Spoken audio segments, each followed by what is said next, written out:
Hey guys, Xaryu here, and today I'm feeling a little bit sick, but I want to still get a YouTube video out for you guys. Didn't stream today, been laying in bed, but today I'm playing some Windwalker, Frost Mage, H Paladin, and I think there's some pretty valuable lessons here in these games. First, right off the bat, the Rogue and the Mage are opening on my Paladin, and what I want to point out, kind of as going back to one of my other videos, is Rogue Mage OP should have been nerfed. What I did here was did a slight counter. I did a Blood Elf Silence in this area when the Mage was invisible. If I go back and play this clip, right here the Mage gets vanished, and I think you can start seeing the Ebon Bolt being casted here right before he goes stealth. And what that means is that he's casting Ebon Bolt on my Pally, doing that big one-shot like I talked about.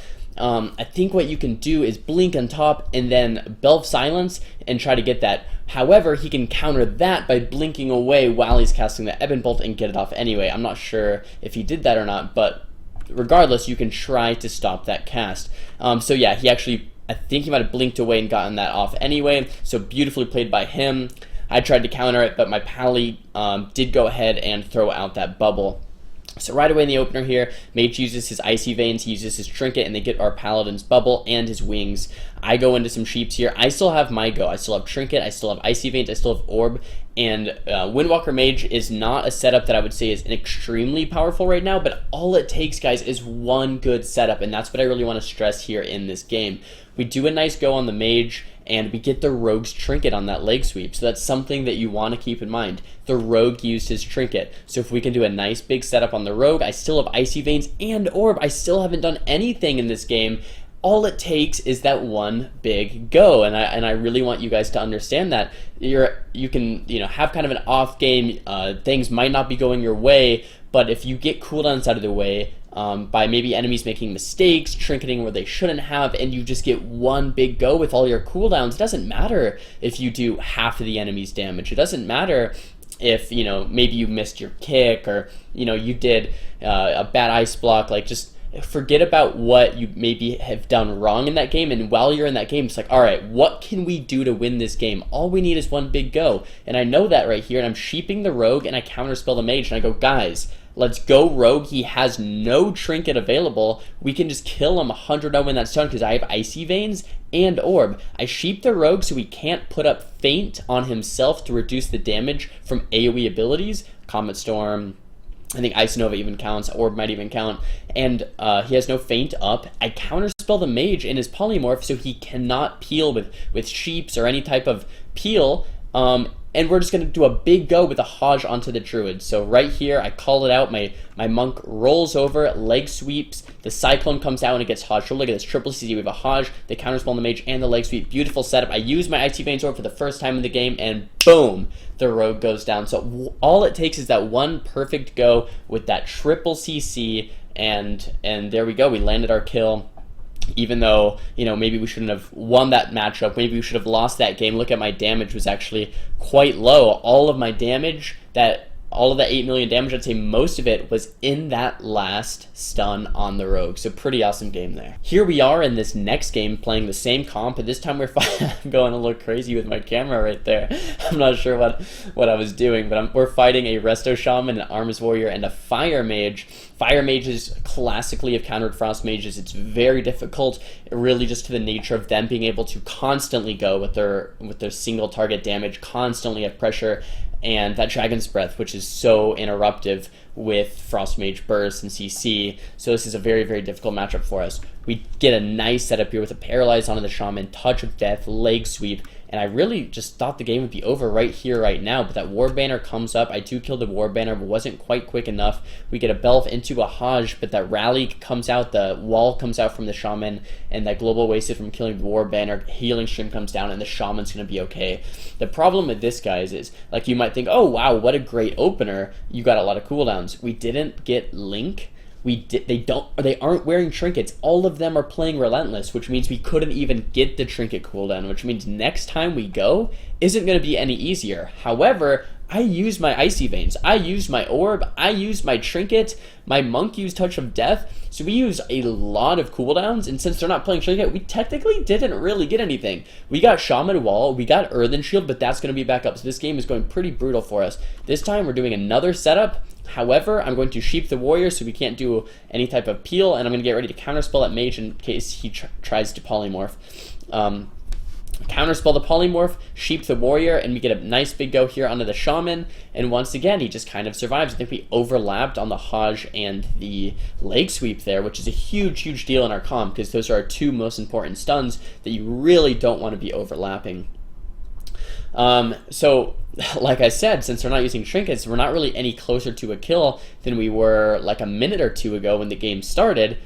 But we have less defensives, we have less trinkets, we have you know, a lot less things to get out, and we have less offensives as well because we've already been using a lot of our big cooldowns. Here's my ice block that just came out, and we're not really getting much closer. I'm going to try to go for a sheep here onto the shaman. I do manage to land that sheep, however that war banner was down. War banner, guys, if you didn't know, cuts the cooldown of CC in half, so a stun, a sheep, a fear, anything like that cuts it in half, so you need to kill that war banner when warriors drop it right away so that you can get that full CC out when you actually do cast it. My pally goes into a full sheep. I pop the temp shield to get spell stolen back. Once again, very scared, going into my second block. So since they've been going to me, guys, they've gotten both of my ice blocks, and we haven't gotten anything from them still. The game goes on a little further. We do another setup on the shaman. The mage gets very low. We're trying to see if we can try to go mage instead of shaman here in this game, but we get earthen shield. We didn't force cauterize. We didn't force ice block.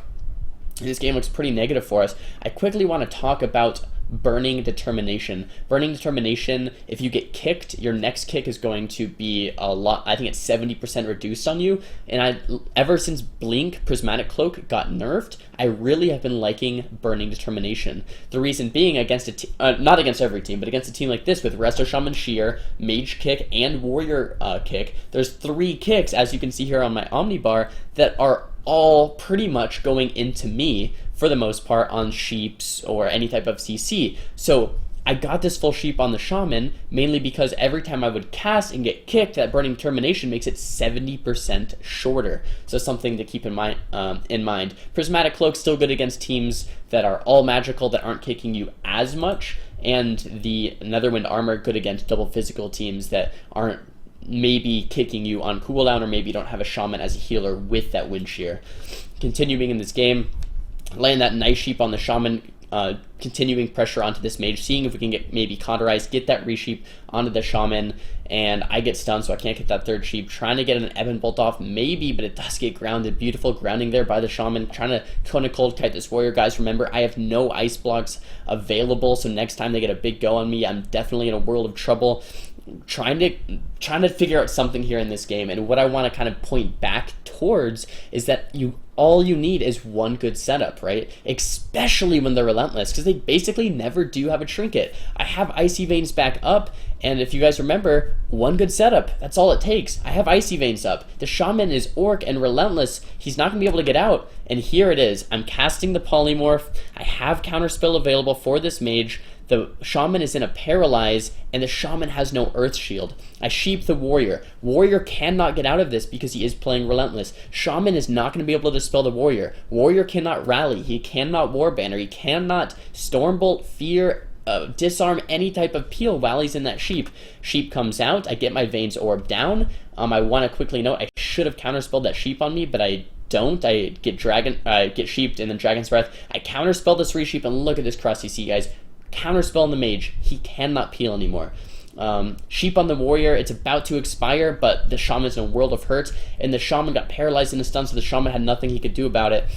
Once again, my trinket's back up, my Icy Veins is back up, and my orb is back up, but this time, for this kill, we have all 3 members of their team in CC, and the shaman goes down. So pretty awesome game there, guys. It really shows the strength and weaknesses of Relentless. It means if you go and you're not getting kills, and you keep not getting kills, and you pretty much lose. But if you go with one perfect setup, they can't really trinket to stop the go in any way, shape, or form.